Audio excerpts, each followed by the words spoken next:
नमस्कार बच्चों, स्वागत है आपका तक्षशिला क्लासेस में। हरियाणा जनरल नॉलेज की सीरीज़ का 5th लेक्चर है हमारा, हरियाणा का भौगोलिक परिदृश्य। उसमें 16 नंबर क्वेश्चन क्या है। योद्ध काल में रोहतक को बहुधान्य कहा जाता था। जो योद्धियों का काल था उसमें रोहतक को बहु मतलब बहुत ज़्यादा, धान्य मीन्स धान वगैरह या अनाज वगैरह उगाया जाता है, इस एरिया को बहुधान्य बोला जाता था। फिर है 11वीं शताब्दी के विग्रहराज चतुर्थ के अभिलेख टोपरा के स्तंभ पर अंकित हैं। जो 11th सेंचुरी में जो विग्रहराज चतुर्थ हैं, ठीक है, इनका एक अभिलेख है जो टोपरा के स्तंभ पर अंकित है। टोपरा कहाँ है? अम्बाला के अंदर, ठीक है। अब ये टोपरा स्तंभ किसका है? ये है बहुत ही फेमस अशोका के टाइम का है टोपरा स्तंभ, और उसी स्तंभ के ऊपर ही विग्रहराज चतुर्थ का एक अभिलेख अंकित है। बाद में फिरोज शाह तुगलक इस स्तंभ को उठा के टोपरा अम्बाला से उठा के दिल्ली लेके आ गया था। कौन? फिरोज शाह तुगलक। तो इसी टोपरा स्तंभ के ऊपर ही 3-4 क्वेश्चन हो जाएंगे कि पहले ये कहाँ था? अम्बाला के अंदर टोपरा में। फिर टोपरा से उठा के इसको लेके आए दिल्ली। कौन लेके आया? फिरोज शाह तुगलक, ठीक है। नेक्स्ट है, फिरोज शाह तुगलक ने टोपरा अभिलेख को दिल्ली स्थानांतरित करवाया, ठीक है। फिर 19 नंबर, खरोष्टी लिपि में अंकित अभिलेख करनाल से मिला है, ठीक है। खरोष्टी लिपि कई टाइप की होती हैं, ब्राह्मी, खरोष्टी, अरमाइक। जो अशोका की जो इंस्क्रिप्शन है वो कई लिपियों में मिले हैं। ब्राह्मी लिपि बहुत ही पुरानी लिपि होती है इस देश की, ठीक है। लिपि जिसके अंदर कोई चीज़ लिखी जाती है, ठीक है। तो ब्राह्मी लिपि बहुत ही पुरानी है। ऐसे ही खरोष्टी लिपि है जो कहाँ से मिली है? करनाल से मिली है। फिर है 20 नंबर, कपाल मोचन स्थान से एक अधूरा अभिलेख मिला है। जो कपाल मोचन है यमुनानगर के अंदर, वहाँ से एक आधा लिखा हुआ अभिलेख मिला है। अभिलेख क्या होता है? इंस्क्रिप्शन बोलते हैं इंग्लिश में, कि किसी ने कुछ भी, आपने कोई डेवलपमेंट करवाया किसी राजा ने, और उसने उसको पत्थर के ऊपर खुदवा दिया ताकि आगे वाली जनरेशन उसको याद रखें या कुछ भी उसके बारे में जानकारी प्राप्त कर सकें, ठीक है। तो कपाल मोचन से ऐसा एक अधूरा अभिलेख प्राप्त हुआ है। फिर है लाओस एक देश है, उसके अभिलेख में राजा देवंका ने कुरुक्षेत्र की महिमा लिखी है, ठीक है। तो ये क्वेश्चन आया हुआ है पहले कि किस देश के राजा ने कुरुक्षेत्र की महिमा के बारे में लिखा है, तो वो है लाओस देश के राजा देवंका ने लिखा है। जो लाओस है ये, ठीक है, उस देश के राजा ने लिखा है। फिर 22 नंबर क्वेश्चन, सिरसा से प्राप्त अभिलेख से यहाँ पशुपति संप्रदाय के होने के प्रमाण मिले हैं। जो पशुपति संप्रदाय कौन सा है? जिसको प्रोटोशिवा बोलते हैं ना, जो शिव शिव जी का पहला प्रारूप जिसको बोलते हैं, वो कहाँ से मिला है? सिरसा से। फिर है अग्रोहा हिसार से प्राप्त अभिलेख में संगीत के सातों स्वरों का अंकन है। अग्रोहा हिसार में एक अभिलेख मिला है, उसके अंदर संगीत के जो सातों स्वर होते हैं वो लिखे हुए हैं। तो ये क्वेश्चन भी बहुत ही फेमस है, कई बार आया हुआ कि संगीत के सातों स्वरों का अंकन कहाँ पे है? अग्रोहा में। फिर है हासी से प्राप्त अभिलेख को पृथ्वीराज द्वितीय से संबंधित पाया गया है। हासी के अंदर एक अभिलेख मिला है जिसको किससे आइडेंटिफाई किया गया है? किसका है ये? पृथ्वीराज सेकंड का, ठीक है। फिर है लाडनू राजस्थान से प्राप्त एक अभिलेख के अनुसार हरियाणा की राजधानी दिल्ली है।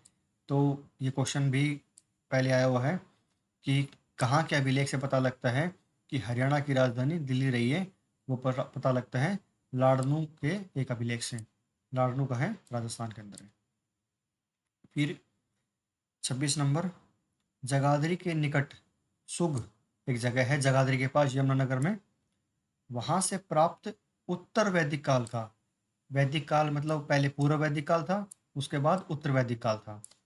उत्तर वैदिक काल के काले चमकीले मृत भांड मतलब मिट्टी के घड़े, जगाधरी के पास काले ब्लैक ब्लैक वेयर पोट्री जिसको बोलते हैं वो मिले हैं, और थानेश्वर के स्तूप हिसार और टोपरा से प्राप्त हुए हैं। ठीक है, तो जगाधरी के पास एक सुख जगह है, वहां से उत्तर वैदिक काल के काले चमकीले मृद भांड मिले हैं। ठीक है, मटके मिले वहां से ब्लैक कलर के, और थानेसर के स्तूप हिसार और टोपरा से प्राप्त हुए हैं।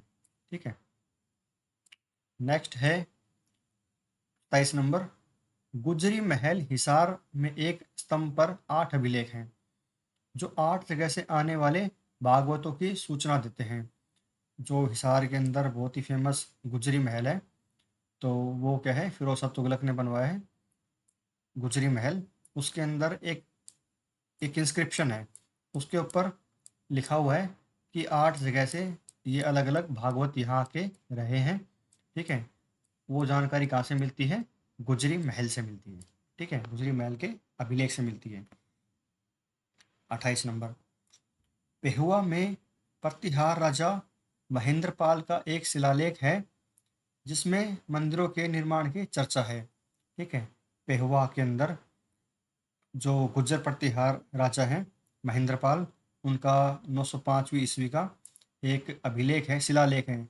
अभिलेख क्या होता है कि कॉपर की प्लेट के ऊपर आपने कुछ लिख दिया, उसको बोलते हैं अभिलेख, कॉपर इंस्क्रिप्शन जिसको बोलते हैं। और शिलालेख क्या होता है, पत्थर के ऊपर कुछ लिखा हुआ। ठीक है, शिला, पत्थर के ऊपर कुछ ऊपर लिखा हुआ है, शिलालेख है। तो पेहुआ का जो शिलालेख है उसमें मंदिरों की चर्चा की गई है, और वो किसका था, महेंद्रपाल का। नेक्स्ट है बहुत ही फेमस क्वेश्चन 29 नंबर। राखीगढ़ी हिसार पुरास्थल हड़प्पा का सबसे बड़ा पुरास्थल है। पहले ये कुछ टाइम पहले ये सेकंड नंबर पे आया करता, लेकिन जैसे जैसे एक्सकेवेशन खुदाई वगैरह हुई है तो उन्होंने देखा कि ये तो मोहनजोदाड़ो है जो उससे भी बड़ा, उससे बड़ी साइट है ये। ठीक है, तो अभी ये राखीगढ़ी हड़प्पा सभ्यता का सबसे बड़ा पुरास्थल है। ठीक है, आर्कियोलॉजिकल साइट है सबसे बड़ी राखीगढ़ी, जो हिसार के अंदर सिचुएटेड है। ठीक है, राखीगढ़ी हिसार में है, मिताथल भिवानी के अंदर है। ठीक है, ये 3-4 नाम आएंगे, और बनावली फतेहाबाद के अंदर है। नेक्स्ट है बनावली। बनावली कहाँ है, फतेहाबाद का पुरातात्विक स्थल है जहाँ 1974 में खुदाई शुरू हुई थी। ठीक है, तो ये भी फेमस क्वेश्चन है। राखीगढ़ी हिसार, बनावली, फतेहाबाद। फिर है मिताथल। मिताथल भिवानी से प्रारंभिक हड़प्पा के अवशेष प्राप्त हुए हैं। हड़प्पा काल के जो अर्लियर फेज के जो रिमेन्स वगैरह है ना, वो कहाँ से मिले हैं, वो मिले हैं मिताथल से, भिवानी से। तो तीनों ही लोकेशन बहुत ही फेमस है इंडस वैली सिविलाइजेशन की, राखीगढ़ी हिसार, बनावली फतेहाबाद, मिताथल भिवानी की। फिर है 32 नंबर क्वेश्चन। खुदाई से प्राप्त सिक्कों से योद्धे शासक कार्तिकेय को एक विजेता के रूप में दिखाया गया है।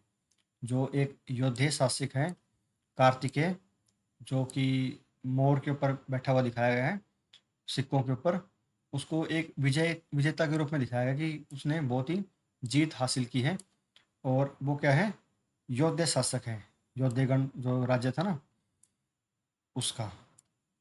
फिर है 33 नंबर सुनेत। सुनेत लुधियाना से प्राप्त एक सिक्के पर जयमंधार अंकित है। जयमंधार लिखा हुआ है एक सिक्के के ऊपर, जो किसके लिए है, जो योद्धे शासक कार्तिकेय को एक विजेता के रूप में दिखाता है। ठीक है, जयमंधार लिखा हुआ एक इंस्क्रिप्शन है सिक्के के ऊपर। ठीक है, इससे क्या पता लगता है कि जो कार्तिकेय हैं उन्होंने जीत प्राप्त की थी, और ये सिक्का कहाँ से मिला है, सुनेत लुधियाना से। फिर 34 नंबर क्वेश्चन है। हरियाणा में एक अन्य प्रमुख समूह था कुनिंद। कुनिंद शासकों का एक समूह था।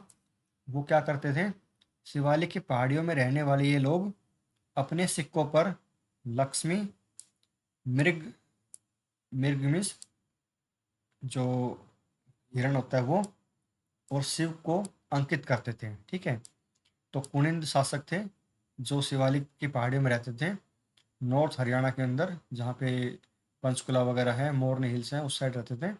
और इनके सिक्कों पे लक्ष्मी जी की, मृग की और शिव की का अंकन हुआ करता। ठीक है, तो आज के ऑलमोस्ट क्वेश्चन हो गए। ठीक है, थैंक यू।